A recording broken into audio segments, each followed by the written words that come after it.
The Boston to Austin connection. Smiles and cheers here in Boston's old patriotic Faneuil Hall as Michael Dukakis names Senator Lloyd Bentsen of Texas his running mate.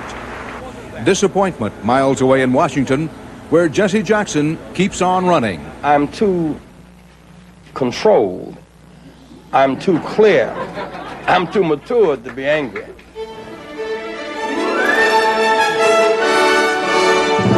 From Boston, this is the CBS Evening News. Dan Rather reporting.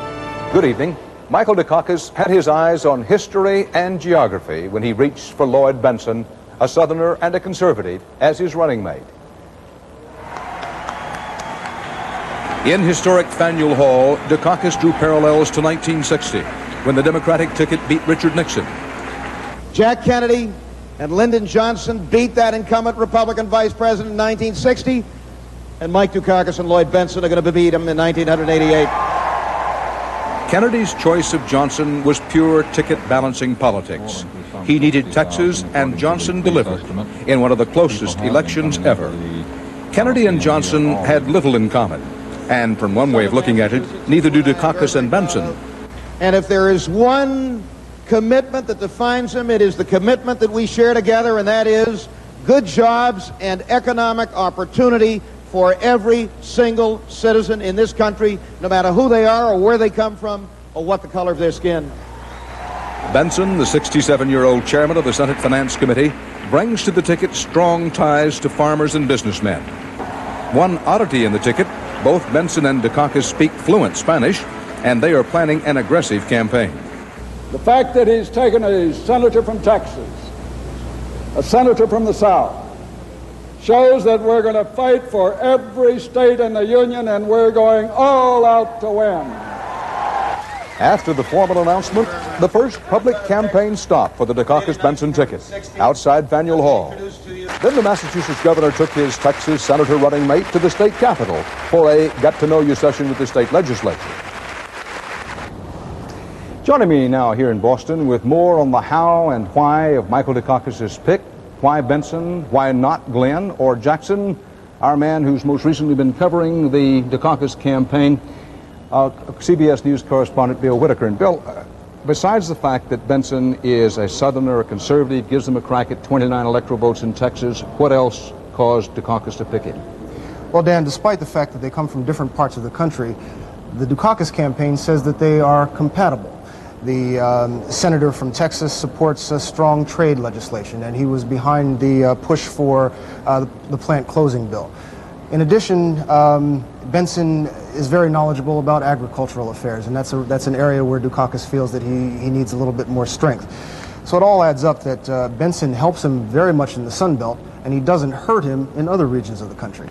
And why not Glenn? There were those who said, listen, Glenn is the consensus pick.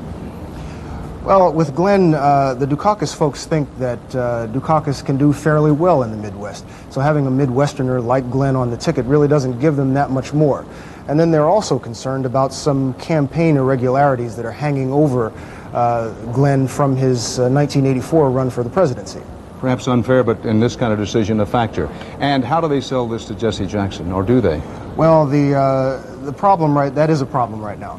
But if you remember when they made this announcement here, they stressed very strongly that Bentsen has a strong civil rights record, and I think that's the way they're going to go with this and push him as someone who is acceptable to Jesse Jackson and Jackson's constituency.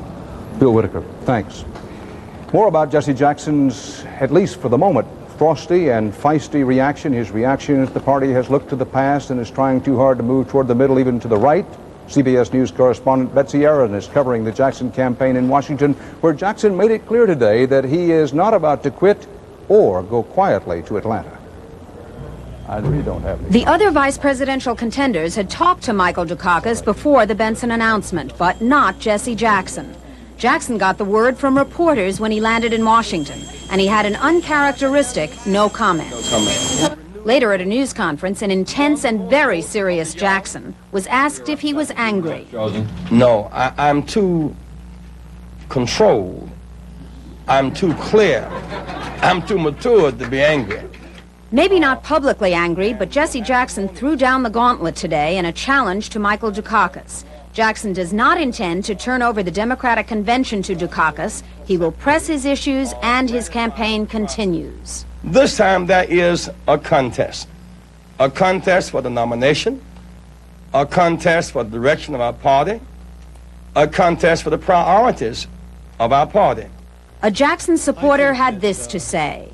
Reverend Jackson and the interests and the issues that his campaign represents would have warranted a more careful consideration by Governor Dukakis. In Boston, Dukakis supporters watched while Jackson said his intentions at the convention were totally honorable.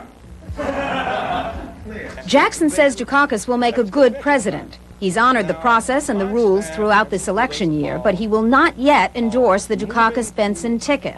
Since I have had no opportunity for in-depth discussion with Senator Benson, I've had no prior discussion with Governor Dukakis and his recommendation, it would be inappropriate for me to comment upon it at this time.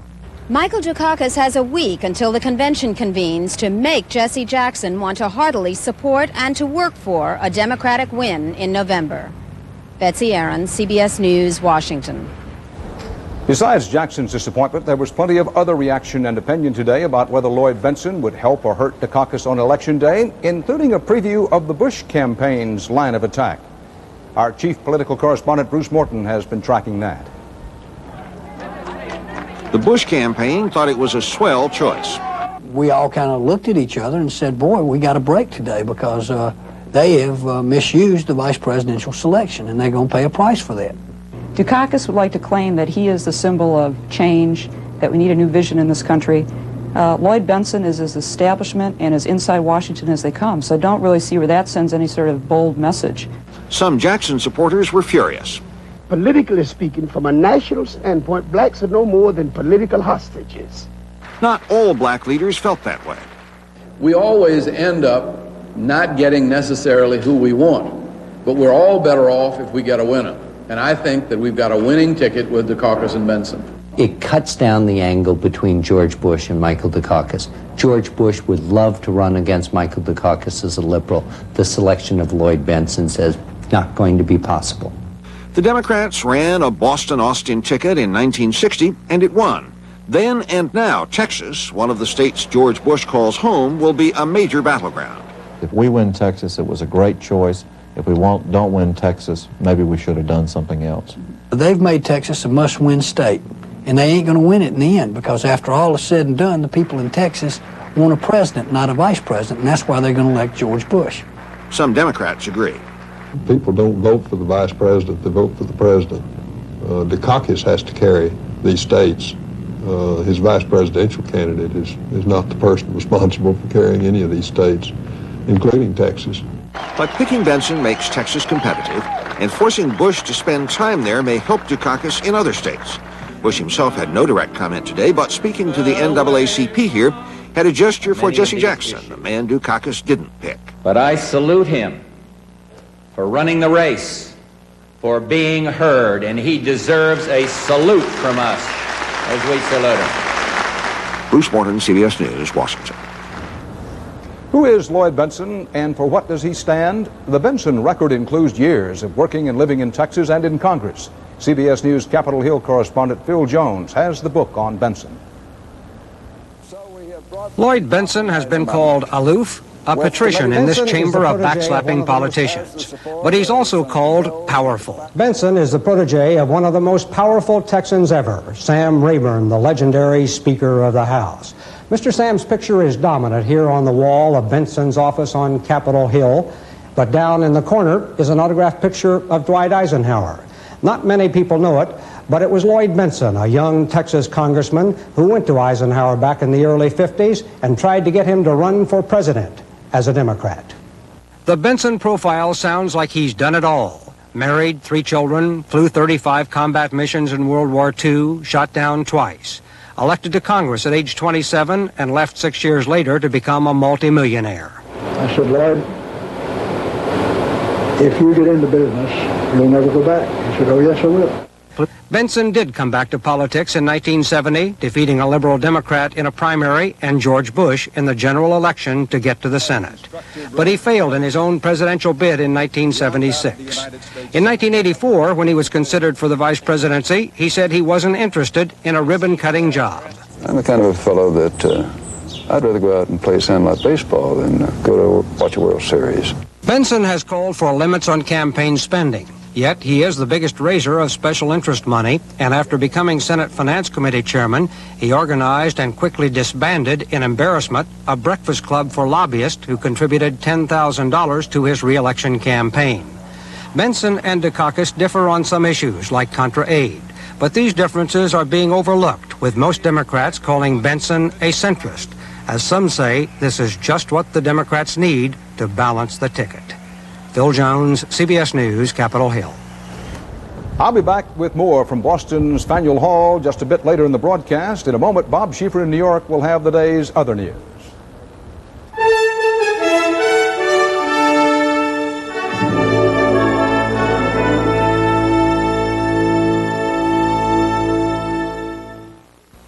Americans are eating healthier than ever, or so they think.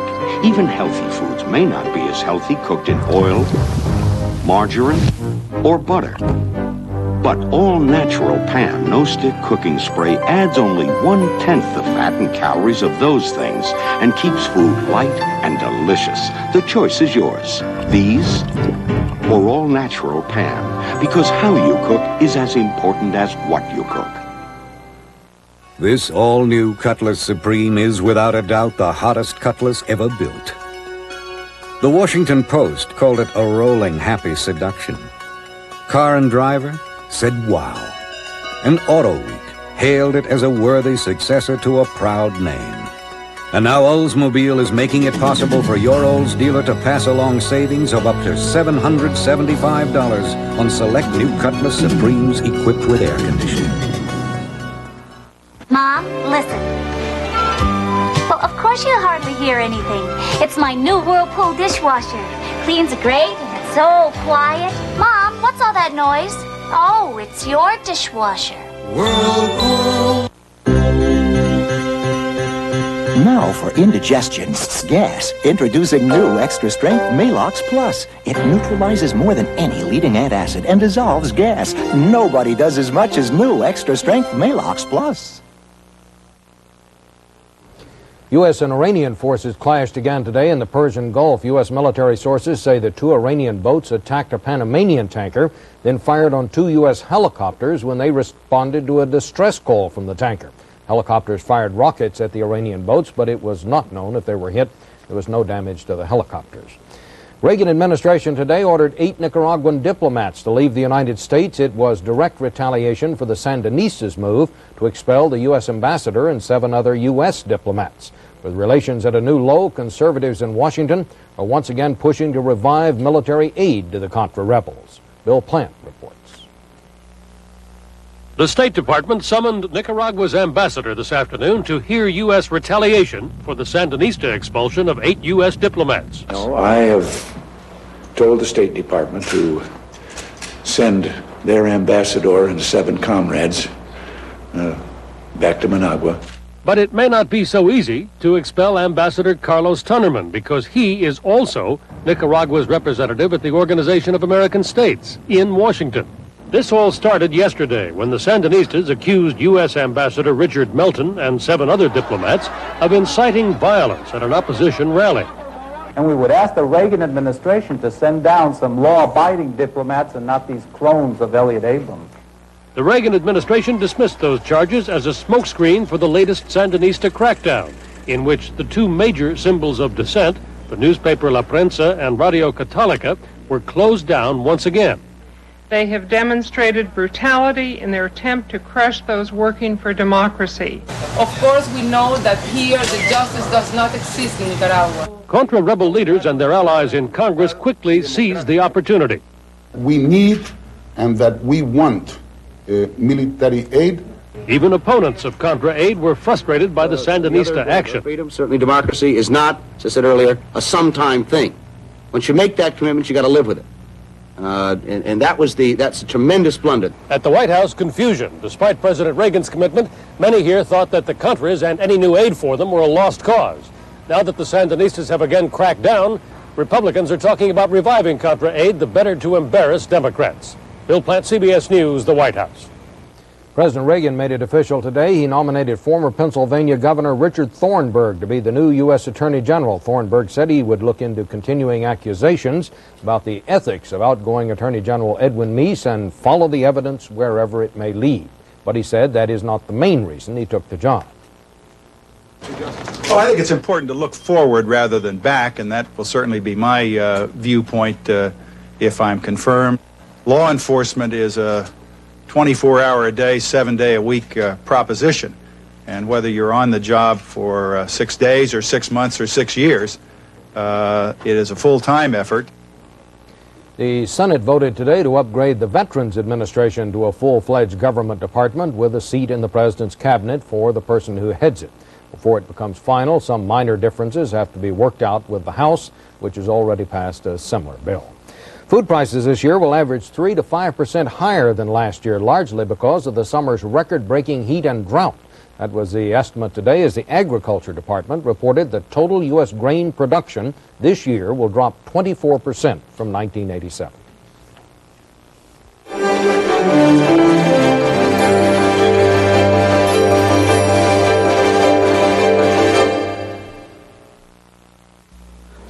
What'll it be? Nothing, honey. Just stop by to see me, huh, sugar? Kellogg's Nut and Honey Crunch. This tastes good. It's nothing, honey. Well, still good. Kellogg's Nut and Honey Crunch. Delicious cereal, Jensen. What is it? Nuttin', honey. You love the honey, you love the nuts. When you've got the taste of nuts and honey all wrapped up in a hearty crunch, what more can you say? Hey, Cookie, what's for breakfast? Nothing, honey. Kellogg's Nut and Honey Crunch. Up to $1,500 cash back from Subaru is worth more than the same money from anyone else. It's worth more because Subaru has the best-selling import wagon in America.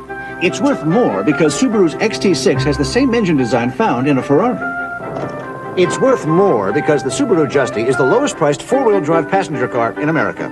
Up to $1,500 cash back on a Subaru is worth more because it's on a Subaru. Get up to $1,500 cash back or 7.9 financing on a Subaru.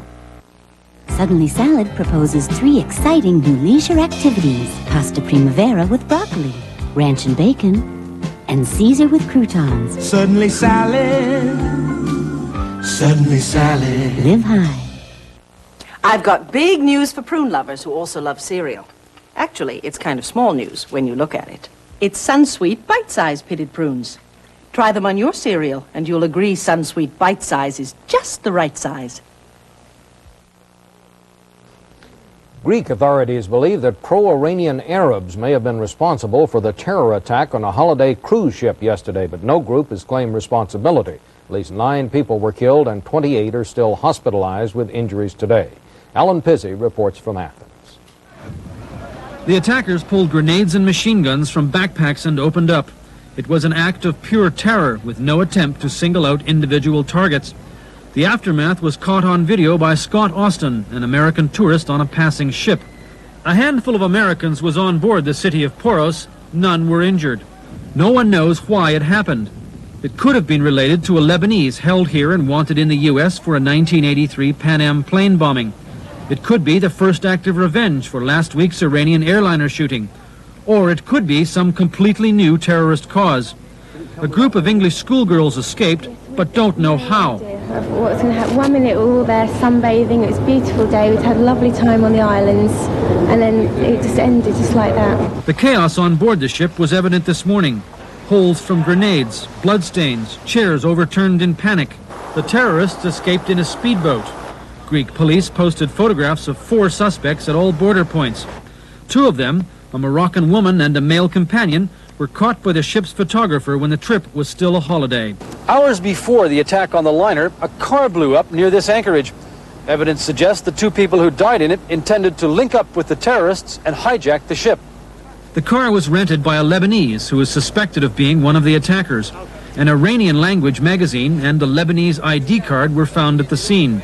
The speculation here is that the terrorists may have been planning to duplicate the hijacking of the liner Achille Lauro, which ironically was in port here today. Instead, they turned a holiday cruise into a bloodbath. Alan Pizzi, CBS News, Athens. After those photographs were released by the Greek police, a woman in France called the French press agency to say the woman in the picture was not a Moroccan terrorist. The caller said it was her daughter, a French secretary, vacationing in Greece. The government of South Africa has suspended the executions of the so-called Sharpsville Six. The black defendants were sentenced to hang for taking part in a mob killing in a black township official. But South Africa's justice minister said today the death sentences will be put on hold to allow the six to pursue their appeals. Armenians in the Soviet Republic of Azerbaijan threw down an unprecedented challenge to the Kremlin today. The local governing council in the region of Nagorno-Karabakh reportedly voted to secede from Azerbaijan and make the region part of Armenia. So far, no official reaction from Moscow, but the Kremlin has repeatedly opposed changing the borders of the two states. In a moment, Dan will be back with more from Faneuil Hall in Boston.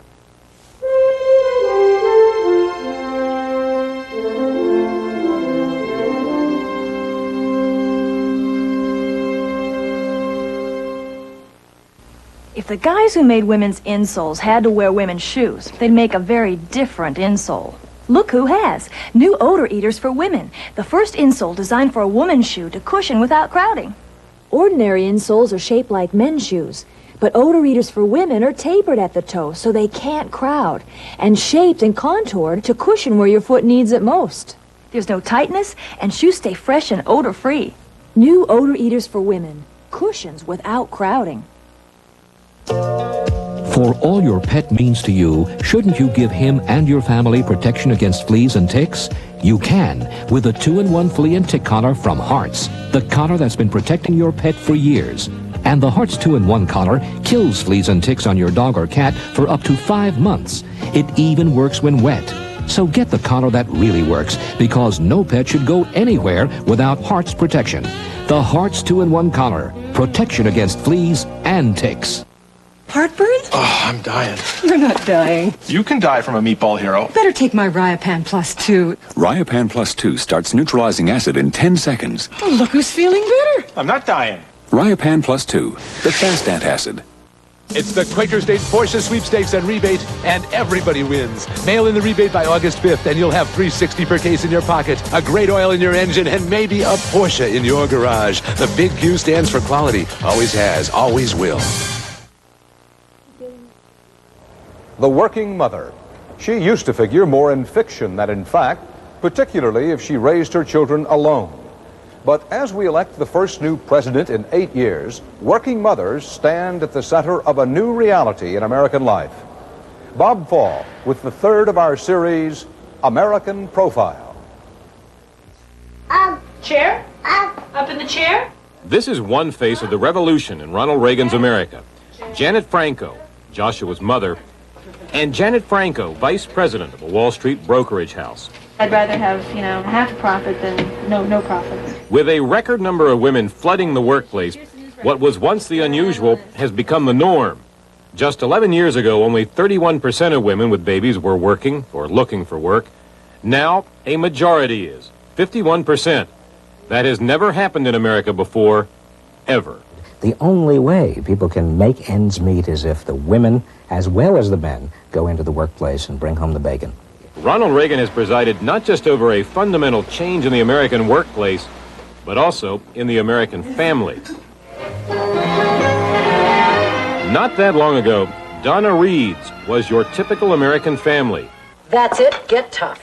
But this is the decade of Kate and Allie.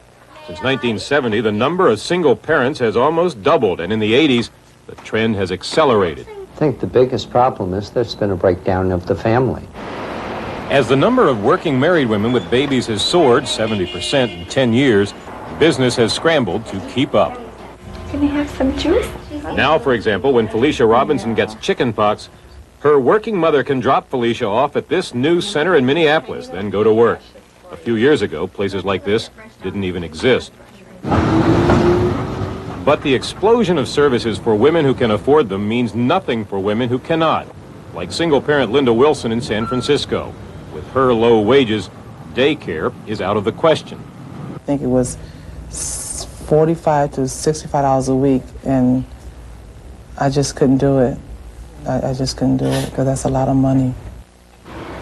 Few things show more clearly how the workplace has changed and how society has failed to keep pace than America's shortage of daycare. Despite enormous demand, 71% in a recent poll called for government to spend billions on daycare. Government has yet to meet women's needs. They need a kind of Marshall Plan for the family, and they're looking to government to help provide that. They recognize and feel that they have been abandoned by government. And stymied by American business, which working women complain does not provide adequate maternity leaves or enough jobs with flexible hours. Result? Even those who successfully manage two roles are troubled by how the family has been changed. They look at their own values, and they look at sending their children to daycare. They look at the fact that they are away from their children. It bothers them. Which might explain why hearth and home are making a comeback, why the divorce rate has gone down, and why last year, for the first time in 20, the number of family households grew faster than households of single parents and unmarried couples. We are going to see an appreciable change in the numbers of women who stay home. We're going to see a resurgence in home life. Because a lot of progress has not been made. Women who can afford to choose not to go back to work. I think the pressure is ridiculous. I think that for some reason we were told that we can do it both. I think the truth is that we really can't. We're going to make corn. We love corn. From working mothers who are coping nicely 1/2 cup of margarine to those like Linda Wilson who are barely coping at all, there is anxiety. Average family income has leveled off. The realities of the workplace have fallen short of expectations. Pressures on the family have multiplied. Today, more men and women will go to work than ever before. What is emerging is the desire for a different kind of American family. The question is, how much that family will resemble this one, or how much images like this will become a myth. Bob Fall, CBS News, Wiscasset, Maine. And from Faneuil Hall in Boston, that's some of our world today. Dan Rather, for all of the good people on the CBS Evening News, see you tomorrow. Good night. Why do you take aspirin more than once a week? Because my doctor told me to take one every day. You see, a few years ago, I had a heart attack. So I'm on a regimen of exercise, a healthy diet, and a tri-buffered bufferin every day. If you've had a heart attack, ask your doctor about new tri-buffered bufferin. It's 100% aspirin, plus 3 buffers that help protect against stomach upset plain aspirin can cause. Bufferin's a part of my life now. New tri-buffered bufferin. Ask your doctor about it. For those of you considering a new truck, compare the Ford Ranger XLT and the Toyota Deluxe. Nice try, Biff. Both trucks have an AM/FM stereo cassette and power steering. Nice try, Biff. But the Ford Ranger adds a fuel-injected engine, a 6-year, 60,000-mile powertrain warranty, and more, all for less money. Nice try, Biff. And if Ranger's features don't convince you, then consider the option. Ford Ranger, the best-selling compact truck in America. It's birth control for roaches. Black Flag Roach Ender. Other products kill, but survivors breed thousands more roaches. Roach Ender brand kills and sterilizes young survivors so they can't reproduce. Black Flag Roach Ender. It's time once again for Kinko's 2.5-cent copy sale. You pay just 2.5 cents each for white letter size copies. We'll be open 24 hours a day for this 1-week only sale. Get your 2.5-cent copies at Kinko's, the Copy Center.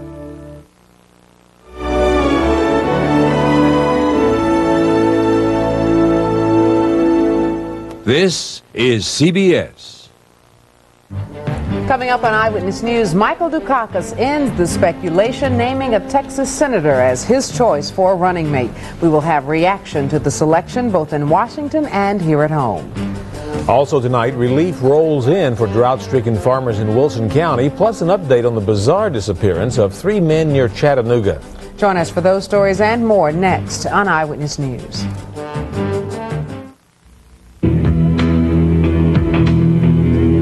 Some may term them victims. Victims of a legal system willing to hand out the ultimate sentence.